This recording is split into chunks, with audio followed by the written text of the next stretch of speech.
మాకైతే అమ్మనే చూస్తుండే అంత. అమ్మ వెళ్ళిపోయిన తర్వాత మనకు కొద్ది బాధలు ఉన్నాము. పోలేదు మేడం వస్తుంది అది అని ఏదో మాకు ఎవరు ఇస్తుంది అది అని ఒక ధైర్యంతో ఉన్నాం మేడం. ఆమె పోయిన తర్వాత మాకైతే కొద్ది కష్టాలనే ఉన్నాం. ఆమె అయితే పెద్ద దిక్కు మాకి.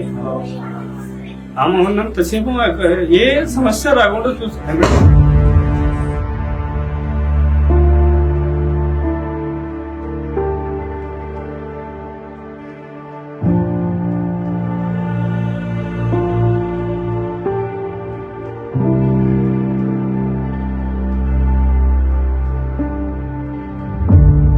న్యూస్ చూసుకుంటూ చంద్రబాబు నాయుడు గారు రిమాండ్ పొడిగించడం వల్ల హార్ట్ అటాక్ స్ట్రోక్ రావడం వల్ల చనిపోయింది.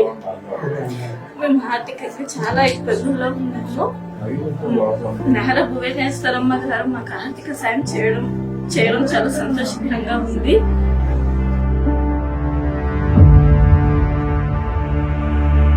ఆమె వస్తున్నందుకు మాకు అందరికీ గర్వంగాను సంతోషంగాను